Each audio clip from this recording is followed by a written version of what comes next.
in Michigan who wasn't pro enough for groups like AIPAC and other right-wing super PACs.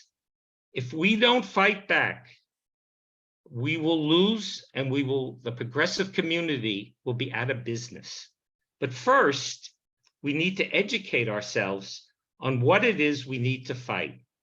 And to that end, I am very proud to introduce the filmmaker of tonight's film, Boycott, Suhad Baba, one of the filmmakers who will give us some guidance on the film and how to view it. Suhad. Thank you so much, George. It's such an honor and pleasure to be with you all tonight. Thank you for New York Progressive Action Network for hosting us for the screening, for everyone who showed up. We have over 135 people on this call this evening, and I think that just is a reflection of the kind of ways that this community organizes and convenes. So it's just a pleasure. This story that you're about to see is a very timely one. And I just want to acknowledge that there's been a lot of heartache and pain across the country this week and over the last several weeks with shootings and gun violence in many of our communities. It is unfortunately not so far off from the story that you're about to see. And we'll talk a little bit more about that after we have the chance to watch Boycott, the latest film that my team at Just Vision produced. For those of you who haven't heard of Just Vision in the past, as way of background, we're a team of filmmakers, journalists, and human rights advocates that have a laser-sharp focus on filling a media gap on Israel-Palestine. Historically, we've done this through documentary films, through journalism, and we have also built out impact campaigns around our content to make sure that audiences across the US, Israel, Palestine, and beyond are able to grapple with some of the underreported stories from the region and about the region that we believe are critically important to understanding not only what is unfolding, but where the pressure points for change live. So without further ado, Boycott was launched in November 2021 to packed audiences in New York City at Doc NYC. We've since screened the film at top-tier film festivals from South by Southwest in Texas to Hot Docs in Canada, the UK, Berlin, and more than 30 states across the US. This story is one that is both timely and meaningful, hits close to home for our team, and I think for many of our communities. I'm looking forward to having a conversation together with Catherine after the screening. So for those of you who are joining us for the film screening, please do stay afterward when we'll have a chance to really engage in questions and your curiosities in a discussion about what's going on, not only about Boycott, but in your backyards and what this might mean for the work we have ahead of us. So without further ado, I'd love for you all to see the film. Here's how you're going to watch it.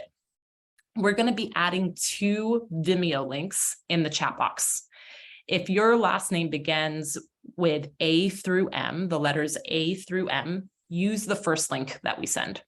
If your last name starts with the letters N through Z, again, N as in Nancy through Z, zebra, please click the second Vimeo link in the chat box. When you click the link, a new window is going to pop up with the film. Please keep the Zoom room open.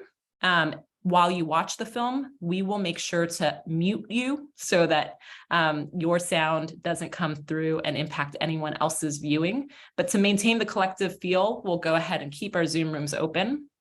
You'll go ahead and click the play button on the left-hand side of the video player and click the button that is on the right-hand side of the video player to enter full screen.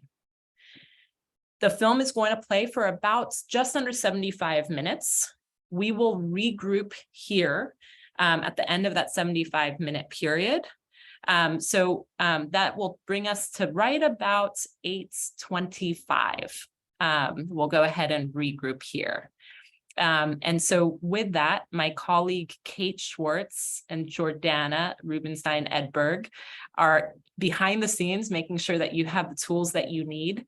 They're dropping links in the chat box as we speak. Go ahead and follow those links. If you end up running into any technical difficulties, Kate is also dropping her number in the chat box. You are most welcome to reach out to her. Just give her a call, and we're going to be here to make sure we have a smooth experience.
and Israel-Palestine. And that's when we decided to start tracking the anti-boycott laws here in the United States that began in 2015 as murmurings, and quickly began to take root in state legislatures by the end of 2015 into 2016, then really metastasize across the country to today what you see, which is 34 states that have legislation on the books or executive orders passed that are these anti-boycott laws that you learn about in the film.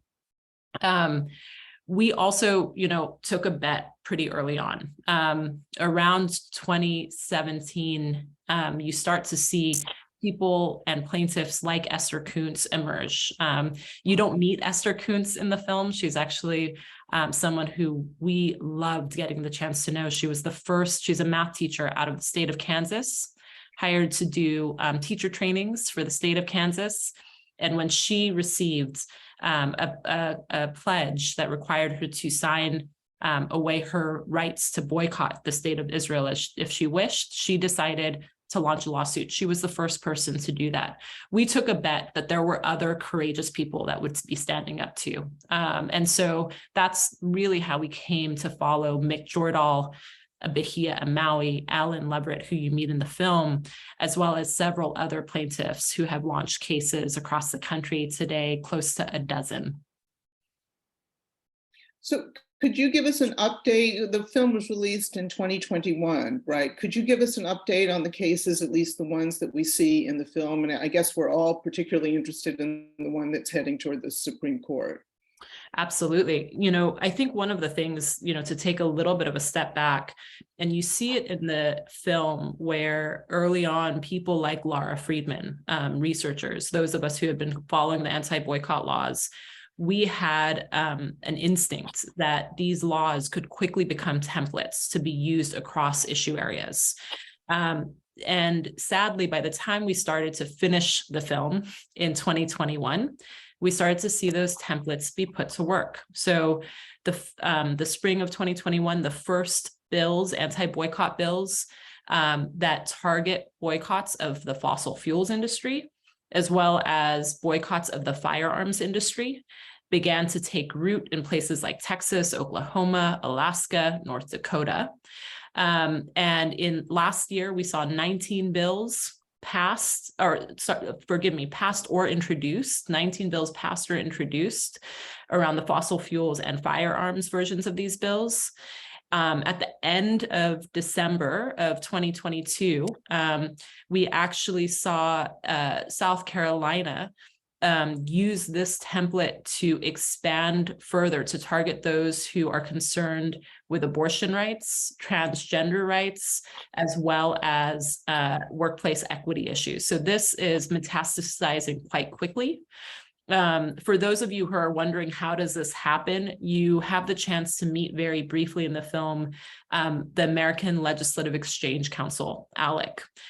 It's one of the organizations behind the original anti-BDS bills that really serve as an engine to create what they call model legislation, where they throw spaghetti at the wall, seize what sticks, and then replicate it across state legislatures. ALEC has introduced recently for both the conservative legislators and corporate leaders that they work to align around their issue areas. They just introduced to them for consideration an anti-boycott model bill that would shield all businesses from all political economic boycotts. So that's a huge escalation and quite serious and something to be paying attention to. In terms of the legal cases, one important thing that I want to underscore, because I think it's something we should all be paying attention to, every one of the plaintiffs that have launched legal cases to date have won at the federal district level, except for Alan Leverett. Why is this important? It means that every plaintiff, when the courts have looked at their cases, has said these laws are unconstitutional. With the exception again of Alan Leverett. Alan Leverett, who comes out of Arkansas, the publisher of the Arkansas Times, who you meet in the film. You learn at the end of the film that his case was pending before the Eighth Circuit Court of Appeals. Just to bring you up to speed there, the Eighth Circuit Court of Appeals ended up ruling against Allen and upholding the lower state's decision in his case. The ACLU, the American Civil Liberties Union, just this past October 2022, filed a petition to the Supreme Court to defend the right to boycott in the case of Allen Leverett. The state of Arkansas was asked to reply. They just issued their response or filed their response last week. And so this is currently being reviewed by the Supreme Court, and we're waiting to see whether the Supreme Court decides to hear the case. Meanwhile, the legislation around all of these copycat bills are moving quite quickly. Since January 1, since the beginning of the year and the new legislative session, almost every day you've seen new anti-boycott laws being presented and introduced on their state floors. New York State is one of them, and that just happened yesterday. So this is moving quite quickly. I know you've described it to me before, but hearing you describe it again is really quite chilling. And you mentioned that in the New York State legislature, an anti-boycott bill was just introduced yesterday. Now, this isn't the first one that's been introduced into the New York State legislature, but could you tell me what you think the significance of this one is? Absolutely. So for those who are not familiar with the anti-boycott kind of efforts in the state of New York, under then Governor Cuomo, he pushed through an executive order that targeted investments as well as require the states of New York to create a blacklist of companies engaged in boycotts of the state of Israel. Now, he had to pass that executive order after numerous attempts to get it introduced at the state legislature and not having traction and enough support there. And almost every year, you've seen attempts to have this bill introduced to the New York General Assembly. It's always stuck in committee and never has broken out. The difference here that's striking, and I want to kind of lift up, three things. One is that the bill has reached the General Assembly is concerning. It means that it's broken out of committee and it's now before the House and the Senate. The second thing is part of what I've been deeply concerned about, and our team has been deeply concerned about, is the involvement of in this case, the bill has wide support of Democrats. And the reason that I say that we're concerned by seeing this, and we were actually a bit surprised, initially when the anti-boycott bills started to take root, the anti-BDS bills were being introduced, they were passing with wide bipartisan support, Republicans and Democrats alike signing on. Now, the reason for that is largely because of the way in which politics in Israel about Israel plays out domestically in the United States, where, as you saw in the film, it's a good Israel bill and people sign off without questioning it, as you see even in the case of Greg Leding, who said, well, I didn't know much about this, right? Now, what has happened since the new bills around fossil fuels and firearms, more recently abortion rights and trans rights, has started to emerge, you've had Democrats become a bit more cautious, recognizing that this is now realizing what they've done. They put a rubber stamp on legislation and principles that can be applied to target any community and any group of folks who are concerned and want to voice their political dissents or political voice on an issue, using their pocketbooks and their dollars as power. And so you started to see some Democrats become a little bit more cautious about this. So seeing that in New York State, there are many Democrats behind this, especially for this audience. This is just something to really be paying attention to. In fact, there are more sponsors, Democratic sponsors behind this bill than Republican ones. You should also just keep in mind, this is not a kind of partisan issue right now. In order to really push back on these dangerous bills, it will take interrogating across party lines and interrogating our political leaders across the board. And I think, the third thing that I just want to highlight about this bill, it is actually wider in scope. than the executive order as currently written. So this bill, whereas the executive order really focused on blacklists of companies and investments, this bill broadly also includes persons currently, with a lot of vague language. Okay, I have to say, I have to add that just before we started streaming this film, I got a text from Common Cause saying that ALEC is also pushing all sorts of bills in various states that would criminalize basic protests. So we're looking at a multi-pronged assault on our democracy, and it's important to present it to people in that way. So my friend and colleague, Joe Sackman, is going to try to sort through the many questions and ask you the ones that are most representative. Joe, can you begin? Joe? Yeah, I'm here, Catherine. Just going through all those questions. Okay. So I think you covered some of the questions, so I'm trying not to repeat what's there that's already been answered. But I'm going to start off with this one here from Carol. What is the latest as it relates to universities and the divestment issue that was so important for ending apartheid, which the film touched on? Were they affected by any of this, as institutions tend to go along in order to keep funding, etc.? Especially with the return of Netanyahu, hopefully those with the legal lens are following his return to these actions. Did you get that? Or you want me to repeat? That would, if you can repeat the last two sentences, that would be great. Were they affected? Right. Were they affected by any of this, as institutions tend to go along in order to keep funding, etc., especially with the return of Netanyahu? Hopefully those with the legal lens are following his return to these actions.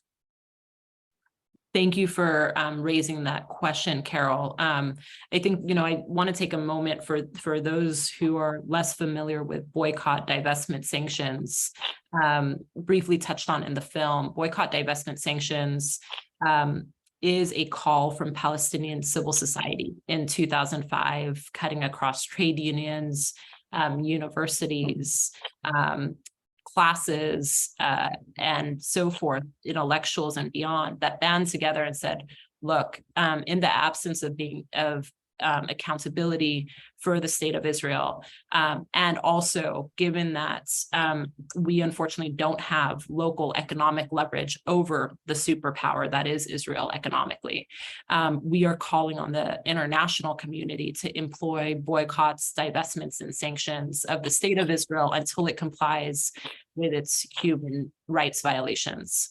That has been picked up and run with amongst a wide variety of individuals and communities, ranging from university campuses, where this is being hotly introduced on campuses, calling on their administrations to divest from the state of Israel, or companies that comply with human rights violations on behalf of the state of Israel. So this includes companies like Caterpillar or Hewlett-Packard, as introduced in the film, and beyond. This has also been picked up by churches. It's been picked up by celebrities.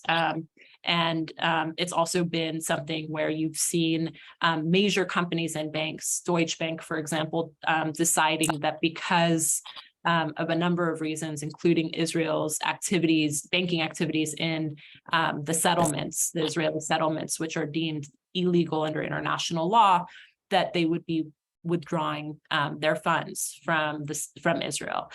Similarly, you've likely heard of Ben & Jerry's, the ice cream company, beloved, that decided to simply align its business values to international law, and to do that, stopping selling its products in the illegal Israeli settlements as well. In response, you have seen in some cases the anti-BDS laws being used against actors. So notably, Ben & Jerry's has actually been states like Arizona and several others, New Jersey and beyond, have actually decided to divest using the anti-BDS laws as their kind of foundation from their pension funds from Unilever, which is the parent company of Ben & Jerry's. On university campuses, Carol, the way that this is really showing up is really the broader kind of culture that these anti-BDS laws and other efforts to stifle dissents regarding Palestinian rights has created. And so, one thing that I want to underscore here is the anti-BDS laws that you become familiar with in this film is really just the tip of the spear as it relates to silencing dissents against those advocating for Palestinian rights. And oftentimes you're seeing efforts to smear students as terrorists, for example, with efforts like Canary Mission being deployed against them, or professors who are talking about Palestinian rights being fired from their jobs, or, the list goes on. And so the broader culture that these laws create, and I want to speak to this because it's important, of both smearing and maligning individuals, but also of creating a chilling effect where it becomes it makes people question, can I safely, without having to lose my job or my livelihood or be smeared in the public, speak about Palestinian rights or kind of take action? And that's something that we're deeply, deeply concerned with. I want to also just bring it back to, I think what Catherine shared kind of as she opened up the Q&A is incredibly important. These anti-boycott laws really kind of come at a time where there are a number of measures being used against Americans and communities, largely marginalized communities, to silence dissents. That has looked like, or silence opinions or ideas. The ability to have an idea that runs counter to the government. That sounds like authoritarianism to me, but these efforts are really, really wide. So you're seeing the Don't Say Gay bills, for example, in Florida. You're seeing book banning efforts. You're seeing the criminalization of people who are protesting pipelines. You're seeing a kind of voting ID laws being changed and being implemented to silence people's ability to participate in a functioning democracy. These, for us, are all cut of the same cloth. They should all be concerning to us. And as Catherine importantly pointed out, this is also oftentimes what we've found and what we were interested in as a second kind of, in addition to just documenting the stories of the anti-boycott laws and the people who are challenging those laws, we were interested in whose interests is this really being done in. And what you see is, ALEC being behind a lot of these efforts. They're behind the stand your ground laws. They're behind the pipeline protest laws. They're behind a whole range of efforts currently that go against our ability to protest, which ultimately, as American citizens, we should be really concerned with. That's the foundation of the principles that we theoretically are supposed to be able to operate with. Yeah, and let's remember that ALEC is funded by Koch brothers money. They are very disciplined. They are in universities across the country, and they're in state legislatures across the country. So they're very, very dangerous. I'm going to usurp Joe's role for a second. There's a question here from our colleague on the executive committee, Nestor Medina. He says, walk us through the process again on how organizations here in the US get away with getting funds from the Israeli government to oppose the BDS movement. I think it's an important question. Thank you, Nestor, for asking that question. So, what we learned as we researched and this story was that several of the organizations that are behind the anti-boycott laws here in the United States. So you see in the film, Israeli Allies Foundation, for example, and Christians United for Israel received funds from the Israeli government through what the Israeli government set up as a shell entity to create a pass-through to circumvent FARA laws. The Foreign Agents Registration Act requires that if organizations or individuals are acting on behalf of another country, that they have to register. And so really, the organization called Concert at the time was established, as you see in the film, at an Israeli Knesset hearing. They openly are talking about the fact that many American organizations don't want to take money directly from the Israeli government. So we're going to go ahead and, because of the FAIR laws, so we're going to go ahead and set up the shell entity, essentially, that we at the Ministry of Strategic Affairs will largely control to channel our funds. And so that's what happened. Just as a kind of update on that, under the last government, under the Bennett government in Israel, they actually collapsed the Ministry of Strategic Affairs, which was responsible for establishing Concert, and they actually absorbed it, though, into the Ministry of Foreign Affairs. So it really was about kind of moving this Ministry of Strategic Affairs, which had a kind of increasingly bad rap and was coming under broader public scrutiny, into the Foreign Affairs Ministry. While they did that, they went ahead and they reestablished Concert under a different name, and then they funded it with even more money. I believe it was close to 30 million shekels last year. The Ministry of Strategic Affairs under the new governments, the Netanyahu government, together with Smotrich and Ben-Gvir, is now going to reestablish the Ministry of Strategic Affairs and fund it quite heavily. So that is also something to be paying very close attention to. We have so many more comments and questions, but we don't have enough time. I hope that we will have you back. I would imagine that this isn't the last you're going to see of us, Suhad. Before I wrap up and say a couple of things about NIPAN, I'd like you to tell people, and we're going to send out follow-up information to people, but I'd like you to tell people how they can help get this film disseminated. A lot of people have said in the chat and in the question answer box, how can more people see this film, which I think is essential, and how they can participate in action to help you guys. Thank you so much, Catherine. So very quickly, I think this was asked a couple of times, this film is going to be more broadly available starting in March. We're going to be bringing it to platforms like Amazon and beyond for folks to be seeing this in their living rooms. So stay tuned for that opportunity so that you can share it with your friends and your family. Now, meanwhile, and this is important to us as we all think about how do we keep getting attention to this. One of the reasons, our belief is that these laws have been passed and passed so quickly is because for a very long time, there was little to no public scrutiny on them. They were literally passing in state legislatures and no one knew that they were passing. So our goal right now is really to raise awareness and put some scrutiny on these laws. To do that, we're working currently with communities and educational institutions, universities, congregations, community centers.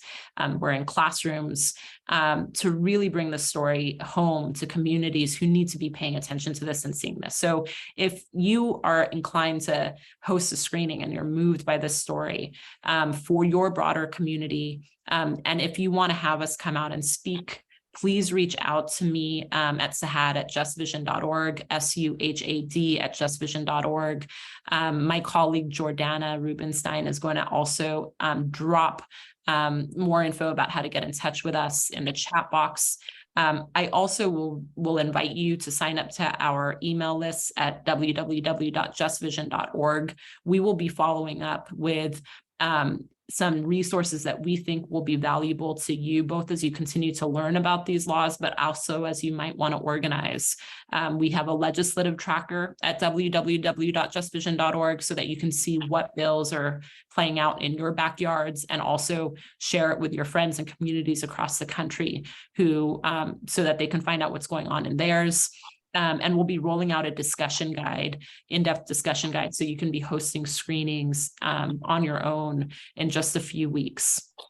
So there's a lot to do. We're also really proud to be able to screen films with teams like NIPAN and others who are really thinking about the advocacy work around this.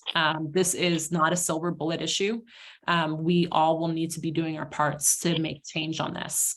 And most importantly, thinking about where you sit and all of the different points of influence you have. All of us have points of influence in some respect. So thinking about who else needs to know about this story, and staying in touch with us so that we can help equip you with the resources to get the word out. Thank you. I actually have seen a number of names among the participants who are very powerful activists in my area. So I hope that we can do something out here in Long Island and various parts of the state. Thank you so much, Suhad. I would just like to say something to everybody about NIPAN and the work that we have ahead of us. All day, I've been thinking of something that Benjamin Franklin said to a woman outside of the 1787 Constitutional Convention. She asked him if the delegates had given them a monarchy or a republic. And he said, a republic, if you can keep it. And those words have never been more resonant for me, because we are at a moment, I think it's clear, with these laws and other laws, when we are going to have to fight very hard for our basic constitutional rights and for basic civil liberties. So NIPAN has taken this huge plate that we've already got that's very full, that George described, and we have added things to it, and George alluded to this. We're determined to fight for democracy, and obviously we're even here in this blue state or purplish state at the moment of New York, we're going to have to fight for democracy. There are these anti-boycott laws in California, so no state is immune from this. So we are going to fight these anti-boycott laws. We are going to fight the use of dark money by AIPAC and related groups. Those groups are basically defeating progressives all across the country with tens of millions of dollars of money. But we have some ideas and some strategies that we believe we can use here in New York to limit what they can do and to expose what they can do. And we've also come to see that we have to fight for human rights, not only here, as we have been doing, but in other countries that are closely allied to America and get a lot of funding from America. Human rights, if they mean anything, are human rights for every single human being. And we need to remember that. And so our mandate has grown. And strangely, I don't feel intimidated by that. I feel kind of energized by it. And I think a lot of people in our group feel energized by it. So if you want to join with us, please become a member of NIPAN, sign up for our newsletter. Our great communications director, Ting Barrow, puts out terrific news items every day, except for Sunday when he gets to rest a little bit. And they're usually news items that you don't find in the mainstream press. We have all kinds of actions we do. We need all kinds of volunteer work. We're a powerful force, but because of the challenges we're facing, we need to be an even more powerful force. And drum roll, I'm about to get to the bad part of the request. We also need money. It's very difficult, as I'm sure the people at Just Vision know, to go on with this work without adequate money. If we had as much money as AIPAC has, we could conquer the world, but we don't have that much money. We use what little we have very efficiently. So please give whatever you can tonight and in the weeks going forward. We will use it well. We will use it to fight for human rights. We will use it to fight for democracy. And I just want to add with one other quote from a very different kind of person, from the great Chilean poet Pablo Neruda. When he was writing once about his decision that he had to incorporate political and social issues into his poetry and not just write about love and death, as he began his career doing, he said, "And then I brought joy into my life." And I have to say, we hear a lot of talk about people feeling worn out and despairing, but when I work with people like the people at Just Vision, it is joyful. I have felt joyful in the past week. And I noticed that in our meetings, there was a lot of smiling going on. So I urge everybody on this Zoom meeting to join us in our difficult yet joyful work. I think you'll be energized by it. So thank you all so much for joining us. Catherine, thank you. Thank you all. Thank you all. Suhad. It was great to see Jordana. this kind of turnout here. Thank you, Ting. Thank you, George. You want to say anything to us, George, before we go away? Not a thing. Oh, okay. Thank you, Jordan.